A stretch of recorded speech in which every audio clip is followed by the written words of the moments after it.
Unfortunately, I tested positive. Hindi ko in-expect na mararamdaman ko siya ngayon. Parang sinabi niya sa akin na, kapit ka lang, I will save you.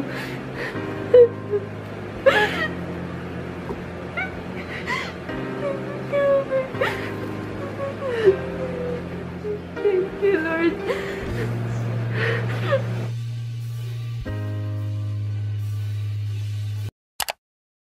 Hey guys, it's me, Ganalu, and welcome back to my channel.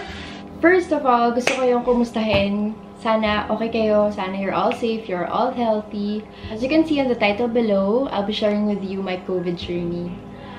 Unfortunately, nagkaroon po ako ng COVID this April, this month lang. And nag-quarantine po ako for 14 days and I recovered. Ngayon, okay na po ako. So this is my 4th day after my quarantine.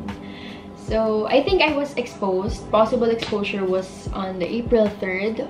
We had a small gathering with friends, and that small gathering was in an enclosed area. So we were about pang 8-9 people inside the room. Actually, parang dun namin nakuha yung COVID. Most of us tested positive sa swab, and I had my swab last April 9. I didn't know na meron na akong symptoms. Actually, kung makikita nyo sa vlog, na nagkaroon pa kami ng surprise birthday kay Aira, meron na pala akong symptoms doon.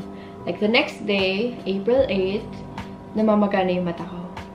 Hindi ko alam na one of the symptoms na pala yun. And days before that, meron akong rashes dito when vlog kami ng Game of Phones sa vlog ni Aira.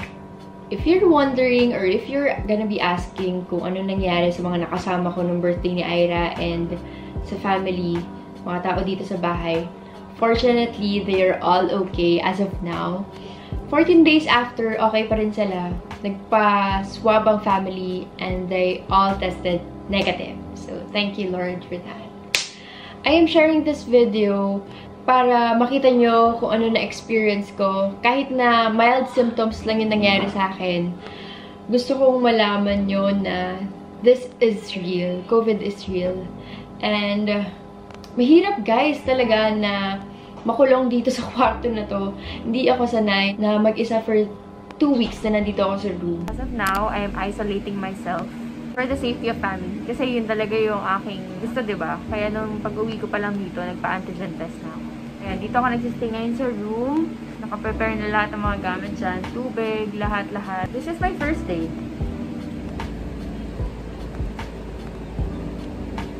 Guys, I'm eating soup. Pasok na lang nila yung food. Tapos, naka-tray. And then ako na lang kumukuha. Sarap naman. May panlasa pa naman ako. Guys, I always make sure na umiinom ako nito once a day. So, inuubos ko yung 1 bottle of BMX kasi it is healthy nga. So, this is my 3rd day drinking this. So, 3rd bottle ko. And yes. And ilang days na ba? 7th day. 1 week after exposure. Possible exposure.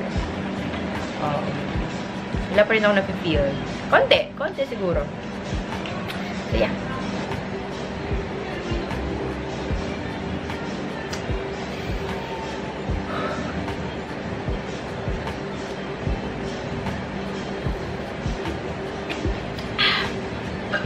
Na, diba guys? Kasi hindi mahirap siyang inumin eh. Pero napansin ko, medyo iba na yung boses ko. Or baka bagong gising lang ako. Sorry guys, kung ganito yung nakikita nyo yung itsura ko ngayon. Pero I think this is my, not naman my weakest, pero one of my weak side. Load na lang tayo. Morning, guys. It's 9:06 in the morning. Day 2. And, yeah, nagising ako dahil pinadala na ako ni Mama ng breakfast.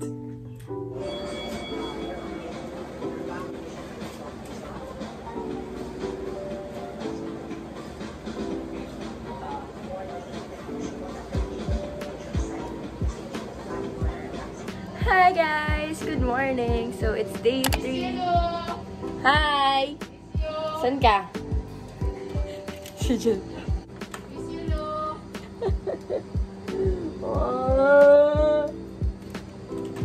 So it's day 3 of isolating myself, and as you can see guys, meron akong pimple. Kaka-mask. And time check, it's 12 noon and kagigising ko lang. Every time na gumigising ako, medyo mabigat yung mata ko. Or parang mainit, gano'n yung feeling. Tapos medyo nag-develop na yung sipon.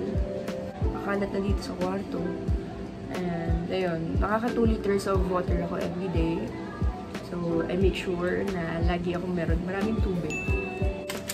Dami.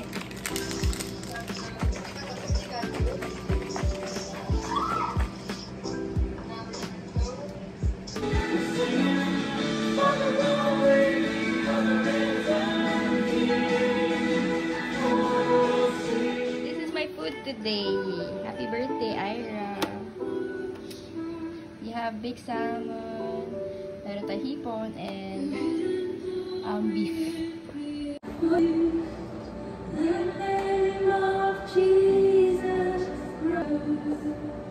Haba, no? Ganda, no? Hindi ko lang alam, guys, kung may frame na ganito. Pero sana meron. Hi guys! Good morning for today. It's day 4 and yep, ang family nagpa-antigen test today and they're negative and I'm so happy. Time check, it's 11 in the morning and naririnig nyo ba guys? Parang parado yung ilaw ko. So, sinispo na ako gabi. Iba yung boses ko. Napakababa. Food for today, soup and chicken. Yummy. Made by Kang. So, ito yung pinagmamalaki na soy garlic. Flat table.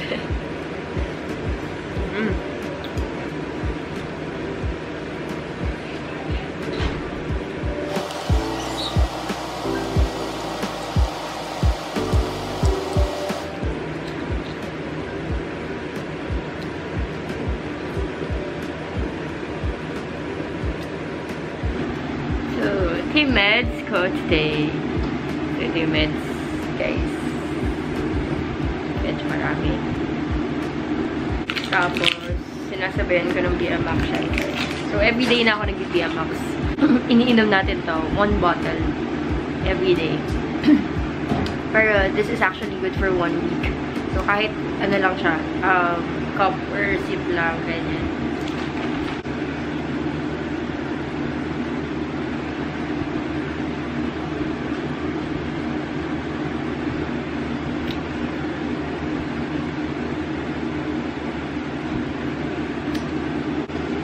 Naiinom mo para sa sipon?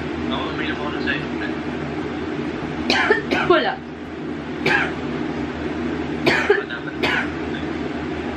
Inuubo ko na talaga.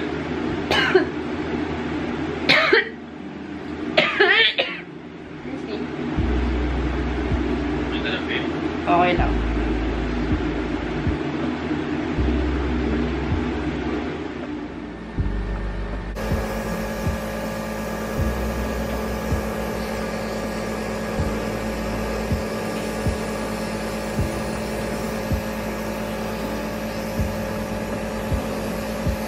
Consult ka na kasi. Hi, good morning. Morning. Today's pagkain. Sinigang. Consult ka para sa sipon mo. Yes, boss. Doc, ano po yung gamot para sa sipon? Bata ka. Ano ginagawa ko dito? Tulog, kain, inom gamot. Exercise. Para ka na sa PBB house. Sa purang task. Hindi, may main task ka. Isang main task. Which is gumaling. Pag nagawa mo yan, big winner ka na. So, it's time for me to take my meds. But for that, gonna use 1 apple cider vinegar, 1 tablespoon, Ready sila, kumakanta sila na. Ayok nang ngarap. Pa-ages pa sila. Tignan niyo yung mukha ko. Pimple dito, pimple doon.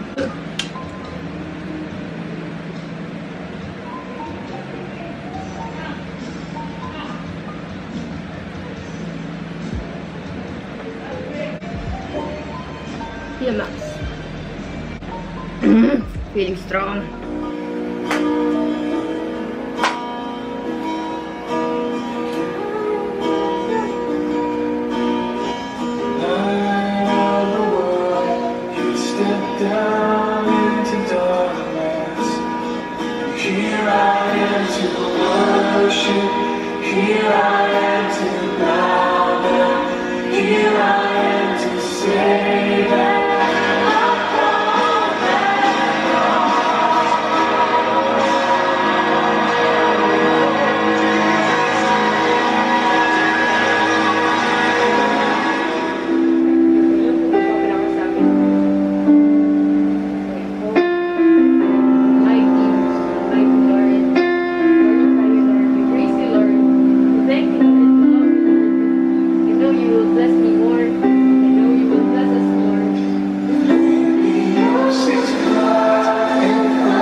Akala ko mag-aalala ako. Magdadasal ako. Pasalamat na ako kay Lord. Hindi ko in-expect na mararamdaman ko siya ngayon. Parang sinabi niya sa akin na, kapit ka lang. I will save you.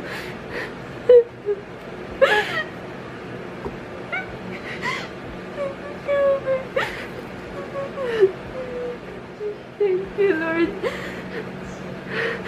Thank you, Lord.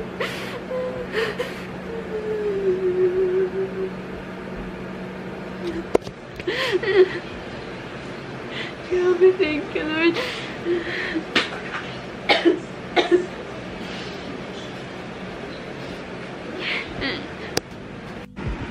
Hi. So, isang nasadong dumating. Binuksan nila kasi pare-pareho kami nito. So, sports bra siya set. Mga 800 pesos. So, 888 ang siningil sa akin ni Gel. Ganda ng tela niya, guys. So, guys, it's so pretty. Ganda. Guys, di na naman ako nakakapagpa-araw. Alam mo ba, kanina, ay kagabi, nag-alarm ako ng 8 AM.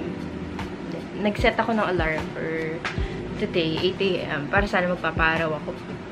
Kaso, alam niyo naman guys, hindi ko talaga kaya. So, tatry ko ulit bukas. Mag-alarm ako ng 8 AM, magpaparaw ako kahit mga 5 to 10 minutes lang. So, para makakuha tayo ng vitamin D. So, importante daw ang vitamin D ngayon. So, dahil wala akong mahanap or wala mahanap ang family ng vitamin D sa mga batika or drugstore, kailangan ko lumabas para magpa-vitamin D.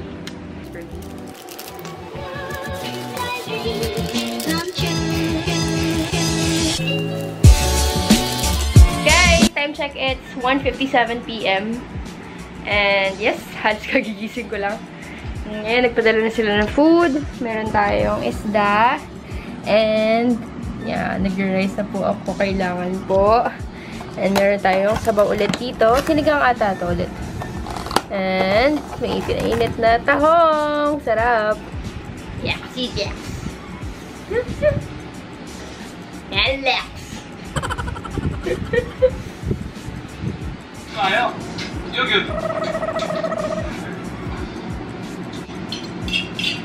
아이고 미안아 스테이크 사러 미국까지 가.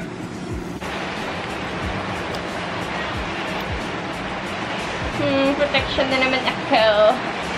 Raining. Raining. Ooh, baby. Dinner. Tokwa. Goto. And sauce.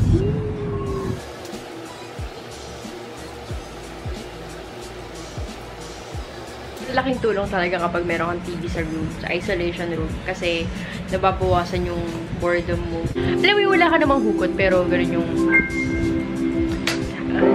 Nagsimulang magbago ang lahat. Nung ako'y di na naging sapa. Hi, guys! Ano ba yan? May bumara. Hi guys! Good afternoon! It's 3 p.m. and I just woke up again. Feeling good, feeling great today.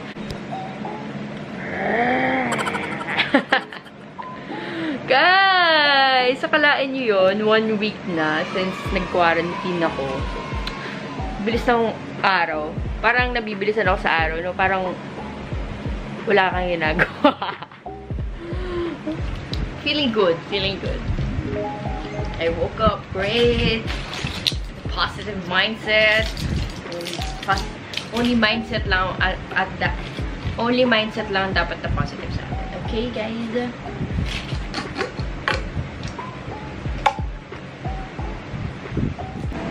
Hi, guys!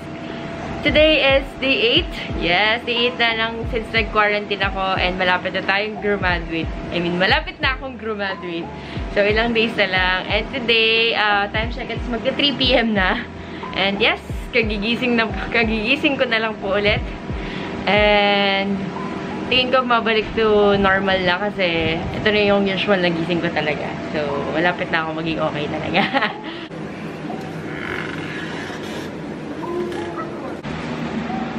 Guys, today's food is lumpia. Made by Mama.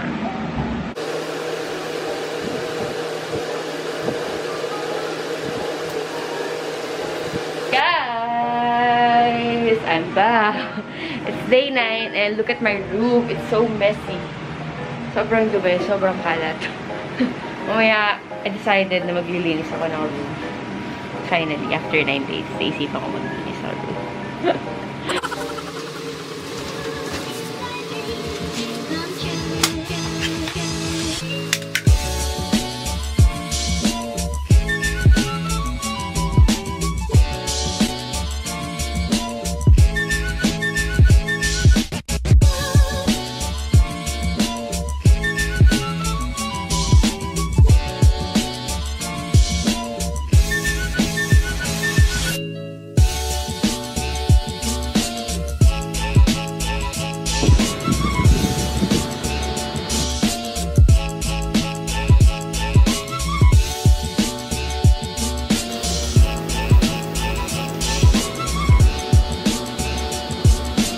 Sinigang na hipon with rice. Yummy! Let's eat, guys!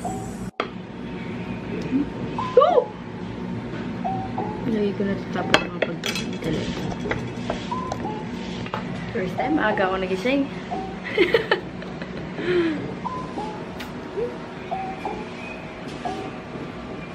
Papakit ko naman ako sa camera. Wala naman gawa saan.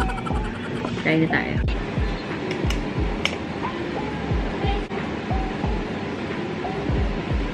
Ganito ako usually naliligo, guys. Mga gabi na. 10, 11. Para may make sure na wala nang gagamit ng CR after. Or wala nang maliligo. Kasi nga, isa lang yung CR dito sa baba. And yun lang yung parang magiging common namin na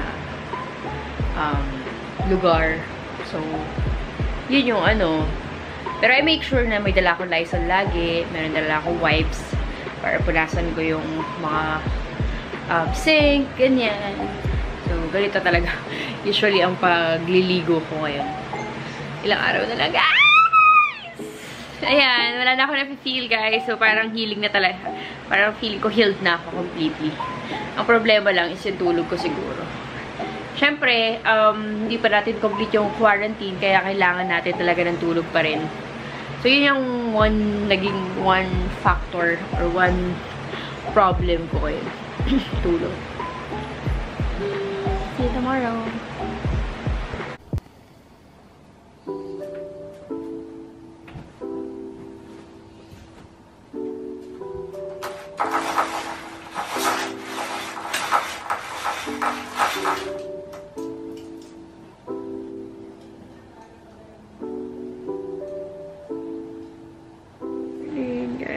Binuksan ko pa yung blinds nung wala naman nasisinagan ng araw. Hindi naman siya nasisinagan ng araw. Ay, aga ko nagising ngayon. And effective yung melatonin. Sarap magtulog ko. So, tomorrow, magpapaswab na ako. So, let's hope for a negative result. And, yes, aga gising ko. 7:52. Hi! So, nap ako kanina, guys. So, ang haba-haba din ng nap ko. Ang sarap ng tulog ko. And, hapon na. It's merienda time.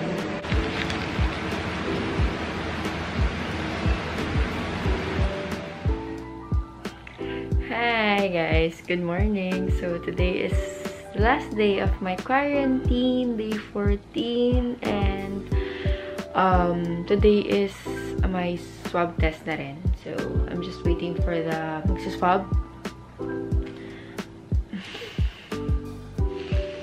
Thank you, Lord, for today. And sana negative yung result natin. Tingala. Patas.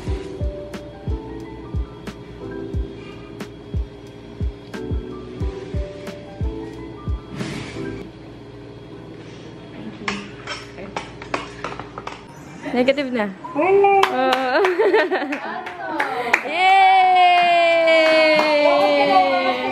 Yay! Graduate na ako! Celebrate! Wala negative na nagmas. Pero doon nag-negative din kami nagmas. And yan, guys. Tapos na yung journey natin. And thank God, we survived. I survived this COVID. If you are COVID positive, always pray ka lang. Yun talaga yung nagpagaling sa akin, guys. I prayed not because of I asked or I questioned God, bakit mo binigay sa akin to? Bakit ako pa? Bakit nangyari sa akin to? I prayed because I thank the Lord na I wake up stronger than yesterday. I wake up to thank the Lord for the experience. I thank the Lord for my life. Susunod na lang yung mga gamot, susunod na lang yung mga etc. etc. So, yun talaga yung na-realize ko for the 2 weeks na nag-quarantine ako. If you're experiencing this, guys, I know na magre-recover din kayo from COVID. Kayang-kaya nyo yan. You can do this. Diba? So, yun. Always drink your meds, stay hydrated, and sobrang kailangan mo ng tulog. Tulog lang talaga. Tulog lang talaga yung gagawin mo. Kasi wala kang kasama. Tulog, kain, inom ng gamot. Tapos kung kaya mo mag-exercise, gawin mo yun. Kasi kailangan mong palakasin yung katawan mo. Ano ka, magpa-araw. Kasi in my case, sobrang hirap magpa-araw. Pero I'm trying. Binubuksan ko yung bintana dito sa labas, sa loob. Binubuksan ko yung bintana dito and then magpapa-araw ako. Sobrang importante din na magkaroon ka ng support group. Sabi ko nga sa inyo, most of us tested positive sa COVID and meron kaming little group chat na nagkakamustahan kami, anong lagay mo today. Yan, yung mga ganyan. Kumusta yung pakiramdam mo, anong iniinom mo, mga ganyan. And syempre, consult your doctor. Kailangan mong pa-consult ang doctor, lalo na kung nagsastay ka lang dito sa room. So, yun. Hindi na ako nagpa-padala sa hospital kasi since mild lang naman yung symptoms ko and I know na marami tayong mga hospitals ngayon na napupuno na dahil nga maraming cases na ng COVID. And I think para sa mga severe na yun. So ako, okay lang ako na mag-home quarantine or isolate pala kasi positive na ako. Always monitor your oxygen. Oximeter ata tawag doon. In my case, wala akong oximeter para ma-monitor mo lang yung oxygen level. And yep, yun lang yung ginawa ko. And I learned from my mistakes. Drink your vitamins. Drink your vitamins. Lagi importante yun. Anyways guys, sana may natutunan kayo sa video na to. And gusto ko lang magpasalamat sa lahat ng nagdasal sa akin, sa lahat ng may concern. Sobrang thank you sa mga nakapansin na hindi ako nag-upload or nag-post for the past 2 weeks. Napansin nyo. Sorry guys. Nagpapagaling po ako noon. Pero I'm back. I'm back! Alice back. Thank you guys for watching. And please don't forget to subscribe, like, and comment. And tap the notification bell below for our latest vlog, guys. See you on my next video. Bye! Keep safe!